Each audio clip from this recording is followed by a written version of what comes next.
Viewers break तो बाद स्वागत है लीडर साहब। साडी पहली ईमेल आई है पुणे महाराष्ट्र तो वीर गुरप्रीत सिंह जी दी ये लिखते हैं, वाहिगुरू जी का खालसा वाहिगुरू जी की फतेह। डॉक्टर साहब जी, पिछले 2 सालों विच मैं जिन्ना पढ़िया ते सुनिया उस तो मैं एक गल समझी है कि कई बार साडे सिख भरा ਇਹ ਗੱਲ ਕਹਿੰਦੇ ਨੇ ਕਿ ਉਹਨਾਂ ਨੂੰ ਸੇਧ ਦੇਣ ਵਾਲਾ ਕੋਈ ਨਹੀਂ, ਇਸ ਲਈ ਉਹ ਕੁਝ ਕਰਨ ਵਿੱਚ ਅਸਮਰਥ ਹਨ। ਇਹ ਗੱਲ 80 ਤੋਂ 90ਵਿਆਂ ਵਿੱਚ ਠੀਕ ਹੋ ਸਕਦੀ ਸੀ ਜਦੋਂ ਕੌਮ ਵਿੱਚ ਇੱਕ ਭੰਬਲਪੁੱਸਾ ਸੀ ਤੇ ਤੱਥਾਂ ਦੀ ਘਾਟ ਸੀ, ਪਰ ਅੱਜ ਸ਼ਾਇਦ ਇਹ ਦਲੀਲ ਠੀਕ ਨਹੀਂ ਜਾਪਦੀ ਕਿਉਂਕਿ ਜਿੰਨੀ ਸਥਿਤੀ ਅੱਜ ਸਪਸ਼ਟ ਹੈ ਇੰਨੀ ਪਹਿਲਾਂ ਨਹੀਂ ਸੀ। ਦੂਸਰੀ ਗੱਲ ਇਹ ਕਿ ਪੰਥਕ ਧਿਰਾਂ ਦੀ ਆਪਸੀ ਹਉਮੈ ਨੇ ਡੈਮੋਕ੍ਰੈਟਿਕ ਸੰਘਰਸ਼ ਨੂੰ ਅਸਫਲਤਾ ਦੀ ਕਗਾਰ ਤੇ ਲਿਆ ਕੇ ਖੜਾ ਕੀਤਾ। वैसे मेरी निजी राय यह है कि इस तरह के डेमोक्रेटिक संघर्ष इंडिया विच सफल नहीं हो सकते। हो सकता है मैं गलत होवां, ये तां समा ही दसेगा। इस हालत विच अगला कदम की होना चाहिए है, शायद एक सिख नूं ਇਹ ਦੱਸਣ ਦੀ ਲੋੜ ਨਹੀਂ। ਹੋ ਸਕਦਾ ਹੈ ਕਿ ਇਹ ਗੱਲ ਕਈਆਂ ਨੂੰ ਚੰਗੀ ਨਾ ਲੱਗੇ, ਪਰ ਅਸਲ ਗੱਲ ਇਹ ਹੈ ਕਿ ਅਸੀਂ ਹੁਣ ਉਹ ਸਿੱਖ ਨਹੀਂ ਰਹੇ ਜਿਹਨੂੰ ਇਹ ਹਦਾਇਤ ਸੀ ਕਿ ਪਹਿਲਾਂ ਮਰਨ ਕਬੂਲ।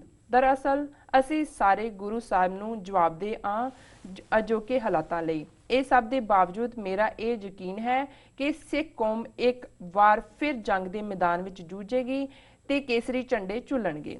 ਇਸ ਨੂੰ ਸੱਚ ਕਰਨ ਲਈ ਸਾਨੂੰ ਗੁਰੂ ਸਾਹਿਬ ਜੀ ਤੋਂ ਬਹੁਤ ਜ਼ਿਆਦਾ ਅਕਲ ਤੇ ਬਲ ਦੀ ਅਰਦਾਸ ਕਰਨੀ ਚਾਹੀਦੀ ਹੈ। ਵਾਹਿਗੁਰੂ ਜੀ ਕਾ ਖਾਲਸਾ ਵਾਹਿਗੁਰੂ ਜੀ ਕੀ ਫਤਿਹ। ਖਾਲਸਾ ਸ਼ੈਲ ਰੂਲ ਸੂਨਰ ਔਰ ਲੇਟਰ। ਲੀਡਰ ਸਾਹਿਬ ਵੀਰ ਗੁਰਪ੍ਰੀਤ ਸਿੰਘ ਜੀ ਦਾ ਬਹੁਤ ਬਹੁਤ ਧੰਨਵਾਦ। ਉਹਨਾਂ ਨੇ ਸਾਨੂੰ ਪੂਨਾ ਮਹਾਰਾਸ਼ਟਰ ਤੋਂ ਲਿਖਿਆ ਜੀ। ਸਦਾ ਵਾਂਗ ਉਹਨਾਂ ਦੀ ਲਿਖਤ ਬੜੀ ਬਰੀਫ ਹੈ ਪਰ ਬੜੀ ਡੂੰਗੀ ਔਰ ਅਰਥ ਭਰਪੂਰ ਹੈ ਜੀ। ਔਰ ਮੇਰਾ ਖਿਆਲ ਹੈ ਵੀ ਸੈਲਫ ਐਕਸਪਲੇਨੇਟਰੀ ਹੈ, ਆਪਣੇ ਆਪ 'ਚ ਹੀ ਉਸ ਦਾ ਅਰਥ ਸਪਸ਼ਟ ਹੈ ਜਾਂ ਉਸ ਦੀ ਭਾਵਨਾ ਸਪਸ਼ਟ ਹੈ ਜੀ। ਉਹਨਾਂ ਨੇ ਬਿਲਕੁਲ ਠੀਕ ਕਿਹਾ ਹੈ ਵੀ ਅੱਜ 30 ਸਾਲ ਬਾਅਦ ਵੀ ਜੇ ਕੋਈ ਇਹ ਕਹੇ ਕਿ ਜੀ ਸਾਨੂੰ ਪਤਾ ਨਹੀਂ ਹੈ ਕਿਹਦੇ ਮਗਰ ਲੱਗੀ ਹੈ, ਸੇਧ ਦੇਣ ਵਾਲਾ ਕੋਈ ਨਹੀਂ, ਅਗਵਾਈ ਕੌਣ ਦੇ, ਸਿੱਖਾਂ ਨੂੰ ਲੀਡਰ ਨਹੀਂ ਮਿਲਦਾ, ਕੌਮ ਬੜੀ ਮਹਾਨ ਹੈ, ਲੀਡਰ ਵਿਕ ਜਾਂਦੇ ਨੇ। ਹੁਣ ਇਹਦੇ ਚੋਂ ਕੁਛ ਤਾਂ ਚਲੋ ਅਣਜਾਣੇ 'ਚ ਅਣਭੂਲ ਕਹਿੰਦੇ ਨੇ, ਕੁਛ ਜਾਣ ਬੁੱਝ ਕੇ ਜਿਨ੍ਹਾਂ ਨੇ ਆਪ ਕੁਛ ਨਹੀਂ ਕਰਨਾ ਹੁੰਦਾ ਉਹ ਕੋਈ ਨਾ ਕੋਈ ਬਹਾਨਾ ਲੱਭਦੇ ਨੇ। ਤਾਂ ਉਹਨਾਂ ਨੂੰ ਲੱਭਦਾ, ਦੇਖੋ ਜੀ ਸਿੱਖ ਤਾਂ ਆਪਸ ਲੜੀ ਜਾਂਦੇ ਨੇ ਜੀ, 6 ਜੂਨ ਨੂੰ ਕੀ ਹੋਇਆ ਜੀ ਉੱਥੇ ਅਕਾਲ ਤਖਤ ਤੇ ਹੋ ਗਿਆ ਜੀ, ਗੁਰਦੁਆਰਿਆਂ 'ਚ ਨਹੀਂ ਜੀ ਬਹਿ ਸਕਦੇ ਰਲ ਕੇ, ਇਹ ਕੀ ਕਰਨਗੇ ਜੀ, ਗੁਰਦੁਆਰੇ ਨਹੀਂ ਚੱਲਦੇ ਇਹਨਾਂ ਤੋਂ ਰਾਜ ਕਿਵੇਂ ਚਲਾਉਣਗੇ ਜੀ। ਸੋ ਇਹ ਸਾਰੀ ਐਵੇਂ ਜਿਹਨੂੰ ਸੁਪਰਫਿਸ਼ੀਅਲ ਜਾਂ ਸਤ੍ਹਾ ਵਾਲੀ ਗੱਲ, ਸਤਹੀ ਜਿਹਨੂੰ ਸ਼ਾਇਦ ਕਹਿੰਦੇ ਨੇ, ਉਹ ਗੱਲਬਾਤ ਹੈ। ਇਹਨਾਂ ਨੇ ਬਿਲਕੁਲ ਠੀਕ ਕਿਹਾ ਕਿ ਵੀ ਅੱਜ ਇਹ ਗੱਲ ਫੈਕਟ ਨਹੀਂ ਹੈ ਕਿ ਸਾਨੂੰ ਪਤਾ ਨਹੀਂ ਹੈ। ਹੁਣ ਤਾਂ ਸਾਹਮਣੇ ਨੇ, 84 ਨੇ ਤਾਂ ਲਾਈਨ ਕਲੀਅਰ ਕਰ ਦਿੱਤੀ ਸੀ ਔਰ ਜਿੰਨੇ ਕੁ ਤੱਥ ਹੁਣ ਸਾਹਮਣੇ ਆਏ ਨੇ 30 ਸਾਲ ਬਾਅਦ, ਉਸ ਤੋਂ ਬਾਅਦ ਤਾਂ ਕੋਈ ਸ਼ੱਕ ਨਹੀਂ ਹੈ ਵੀ ਸਾਡਾ ਦੁਸ਼ਮਣ ਕਿਸ ਮਾਰ ਦੇ ਉੱਤੇ ਹੈ, ਉਸ ਦਾ ਨਿਸ਼ਾਨਾ ਕੀ ਹੈ ਔਰ ਸਾਡੇ 'ਚ ਕਿੱਥੇ ਕਮਜ਼ੋਰੀਆਂ ਨੇ, ਆਪਣੇ ਕਿਹੜੀ ਲੀਡਰਸ਼ਿਪ ਜਿਹੜੀ ਸਿੱਖਾਂ ਦੇ ਕੋਲੋਂ ਕਿਰਪਾਨ ਵੀ ਖੋਹ ਲੈਣਾ ਚਾਹੁੰਦੀ ਹੈ, ਜਿਹੜੇ ਅੱਜ ਇਸ ਗੱਲ ਦੇ ਉੱਤੇ ਡਿਟਰਮਿਨਡ ਨੇ ਕਿ ਜਿਸ ਮੁਕਾਮ ਤੇ ਗੁਰੂ ਹਰਗੋਬਿੰਦ ਸਾਹਿਬ ਮੀਰੀ ਪੀਰੀ ਦੀਆਂ 2 ਤਲਵਾਰਾਂ ਪਹਿਨਦੇ ਨੇ, ਉਸ ਗੁਰੂ ਹਰਗੋਬਿੰਦ ਸਾਹਿਬ ਦੇ ਉਸ ਮੁਕਾਮ ਤੇ ਜਿਹੜੀ ਬਖਸ਼ੀ ਹੋਈ ਸ੍ਰੀ ਸਾਹਿਬ ਹੈ, ਗੁਰੂ ਸਾਹਿਬਾਨ ਦੀ ਬਖਸ਼ਿਸ਼ 5 ਕਕਾਰੀ ਰੂਪ ਖਾਲਸੇ ਨੂੰ, ਉਹਨੂੰ ਖੋਣ ਤੇ ਆ ਗਏ ਨੇ। ਔਰ ਅਸੀਂ ਕਹੀਏ ਜੀ ਸਾਨੂੰ ਪਤਾ ਨਹੀਂ ਹੈ ਜੀ ਠੀਕ ਕੌਣ ਹੈ ਗਲਤ ਕੌਣ ਹੈ ਜੀ। ਚਲੋ ਜੀ ਬਾਦਲ ਫਿਰ ਵੀ ਜੋ ਵੀ ਹੈ ਸ਼ਾਂਤੀ ਤਾਂ ਸਥਾਪਿਤ ਕਰ ਦਿੱਤੀ। ਆਹ ਸ਼ਾਂਤੀ ਹੈ ਵੀ ਪਹਿਲਾਂ ਜਿਵੇਂ ਕੱਲ ਇੱਕ ਲੇਖਕ ਨੇ ਕਿਹਾ ਸੀ ਈਮੇਲ ਦੇ ਨੇ ਕਿ ਵੀ ਪਹਿਲਾਂ 1 ਦਿਨ ਲਈ ਪਾਬੰਦੀ, ਫਿਰ ਮਹੀਨਾ, ਫਿਰ ਸਾਲ, ਫਿਰ ਪੱਕੀ ਬੇਹਥਿਆਰੇ, ਫਿਰ ਤੁਸੀਂ ਸਲੇਵ ਸ਼ੋਲਜਰ ਵੀ ਨਹੀਂ ਰਹਿਣਾ, ਬਿਲਕੁਲ ਹੀ ਸਲੇਵ ਰਹਿਣਾ, ਤੁਹਾਨੂੰ ਤਾਂ ਉਹਨਾਂ ਨੇ ਸਿਪਾਹੀ ਵੀ ਨਹੀਂ ਬਣਨ ਦੇਣਾ ਜੀ। ਬਿਲਕੁਲ। ਔਰ ਜਿਹੜੀ ਗੱਲ ਉਹਨਾਂ ਨੇ ਪੰਥਕ ਧਿਰਾਂ ਦੀ ਕੀਤੀ ਹੈ, ਉਹਨਾਂ ਨੇ ਕਿਹਾ ਵੀ ਬੇਸ਼ੱਕ ਮੈਨੂੰ ਲੱਗਦਾ ਨਹੀਂ ਕਿ ਵੀ ਡੈਮੋਕ੍ਰੇਸੀ ਦੇ ਨਾਲ ਅਸੀਂ ਕੋਈ ਤਬਦੀਲੀ ਲਿਆ ਸਕਦੇ, ਪਰ ਜਿਹੜੀ ਉੱਥੇ ਥੋੜ੍ਹੀ ਬਹੁਤ ਤਬਦੀਲੀ ਦਾ ਸੀ ਬਣ ਸਕਦਾ ਉਹ ਤਾਂ ਹੀ ਸੀ ਕਿ ਪੰਥਕ ਧਿਰਾਂ ਕਰਦੀਆਂ। ਦੇਖੋ ਇਹਦੇ 'ਚ ਤਾਂ ਕੋਈ ਸ਼ੱਕ ਨਹੀਂ ਹੈ ਕਿ ਇੱਕ ਮਾਈਕਰੋਸਕੋਪਿਕ ਮਾਈਨੋਰਿਟੀ 2% ਲੋਕ, ਉਹਨਾਂ 'ਚੋਂ ਵੀ ਇੱਕ ਸੂਬੇ ਦੇ ਵਿੱਚ ਜਿਹੜੇ ਸੈਂਟਰਡ ਨੇ ਉਹ 98% ਦੀ ਕੌਨਸ਼ੀਅਸ ਨੂੰ ਟੁੰਬ ਸਕਦੇ ਜੀ ਕਿ ਉਹ ਅੰਗਰੇਜ਼ਾਂ ਦੇ ਖਿਲਾਫ ਇਸ ਲਈ ਉਹ ਚੱਲ ਗਿਆ ਸੀ ਵੀ ਇਕੱਲੀ ਇਹ ਗੱਲ ਨਹੀਂ ਸੀ ਕਿਉਂਕਿ ਬਰਾਬਰ ਨਾਲ ਹਥਿਆਰਬੰਦ ਸੰਘਰਸ਼ ਸੀ, ਲੇਕਿਨ ਉੱਥੇ ਇੱਕ ਮੈਜੋਰਿਟੀ ਸੀ, 40-50 ਹਜ਼ਾਰ ਬੰਦਿਆਂ ਦੇ ਖਿਲਾਫ 33 ਕਰੋੜ ਲੋਕ ਸੀ ਔਰ ਉਹ ਉਦੋਂ ਤੱਕ ਹੀ ਆਪਰੇਟ ਕਰ ਸਕਦੇ ਸੀ 40-50 ਹਜ਼ਾਰ ਜਦੋਂ ਤੱਕ ਵਾਸਟ ਮੈਜੋਰਿਟੀ ਜਿਹੜੀ ਹੈ ਉਹ ਜਾਂ ਸਲੰਬਰ 'ਚ ਸੀ ਜਾਂ ਉਹਨਾਂ ਦੀਆਂ ਚਾਲਾਂ ਤੋਂ ਜਾਣੂ ਨਹੀਂ ਸੀ। ਸੋ ਡੈਮੋਕ੍ਰੈਟਿਕ ਸੰਘਰਸ਼ ਦਾ ਬਹੁਤ ਵਾਰ ਅਵੇਅਰਨੈਸ ਪੈਦਾ ਕਰਨ ਲਈ ਹੁੰਦਾ ਔਰ ਮੈਂ ਬਿਲਕੁਲ ਸਹਿਮਤ ਹਾਂ ਕਿ ਕੋਈ ਇਹ ਕਹੇ ਕਿ ਜੀ ਉੱਥੇ 2-2.5 ਲੱਖ ਤੋਂ ਜ਼ਿਆਦਾ ਗ੍ਰਿਫਤਾਰੀ ਤਾਂ ਪਹਿਲਾਂ ਹੀ ਦਿੱਤੀ ਹੈ ਧਰਮ ਯੁੱਧ ਮੋਰਚੇ ਦੇ ਵੇਲੇ ਜੀ 47 ਤੋਂ 84 ਤੱਕ ਸ਼ਾਂਤਮਈ ਸੰਘਰਸ਼ ਹੀ ਰਹੇ ਨੇ।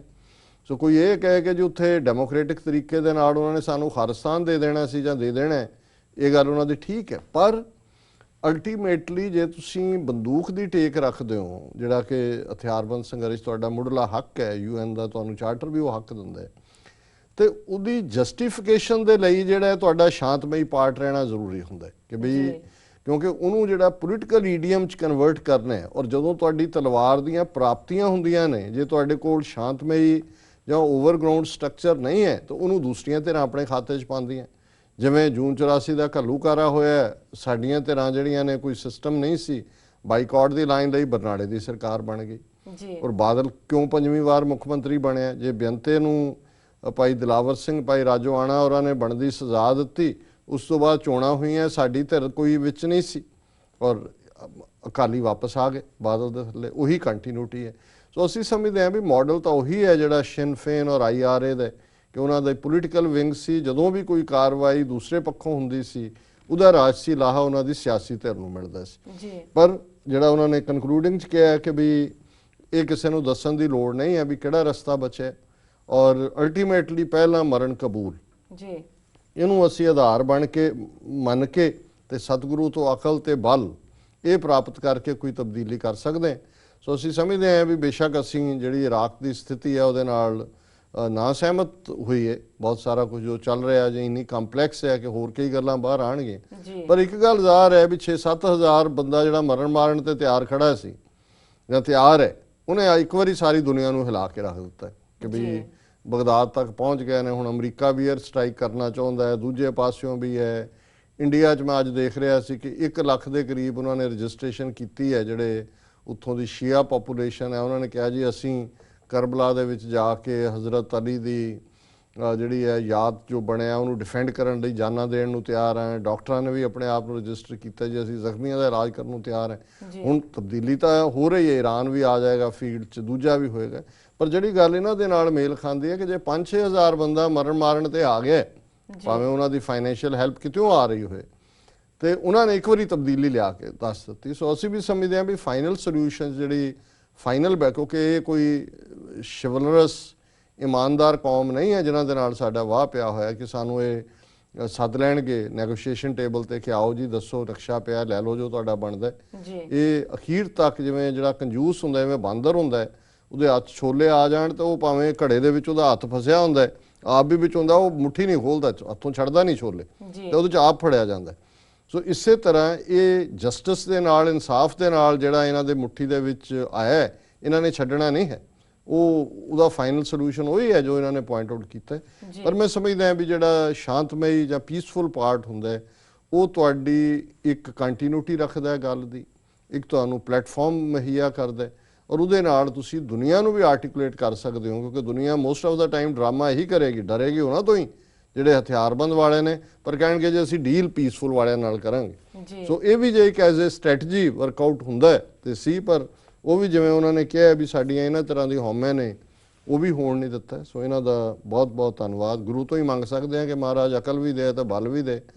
ਅੱਜ ਤਾਂ ਅਸੀਂ ਅਕਲ ਤੋਂ ਵੀ ਸਖਣੇ ਆ, ਰਾਦਰ ਕੁਛ ਤਾਂ ਸਾਡੇ ਵੀਰ ਅਕਲ ਨਾਲ ਵੈਰ ਰੱਖਦੇ ਨੇ, ਤੇ ਬਲ ਤਾਂ ਉਹਦੇ ਕੋਲ ਹੀ ਹੁੰਦਾ ਜਿਹਦੇ ਕੋਲ ਸੋਵਰਨਿਟੀ ਹੁੰਦੀ ਹੈ, ਬਾਦਸ਼ਾਹਤ ਹੁੰਦੀ ਹੈ। ਅਸੀਂ ਅੱਜ ਨਿਰਬਲ ਹੈ ਤੇ ਸਤਿਗੁਰੂ ਦੋਨੋਂ ਹੀ ਦੇਣ ਦੇ ਸਮਰੱਥ ਨੇ। ਸਿੱਖਾਂ ਦਾ ਮਨ ਨੀਵਾਂ, ਮਤ ਉੱਚੀ, ਮਤ ਦਾ ਰੱਖ ਆਪ, ਪੱਤ ਨਹੀਂ ਨਾਲ, ਪੱਤ ਕੋਲੋਂ ਲਾਈ ਹੋਈ ਹੈ, ਗੱਲ ਮਤ ਦਾ ਰੱਖ ਆਪ ਵਾਹਿਗੁਰੂ। ਜੀ ਡਾਕਟਰ ਸਾਹਿਬ, ਇਸ ਦੇ ਨਾਲ ਨੇ ਬ੍ਰੇਕ। ਵਿਊਅਰਸ ਤੁਸੀਂ ਇਸ ਤਰ੍ਹਾਂ ਬਣੇ ਰਹੋ, ਮਿਲਦੇ ਹਾਂ ਛੋਟੇ ਬ੍ਰੇਕ ਤੋਂ ਬਾਅਦ।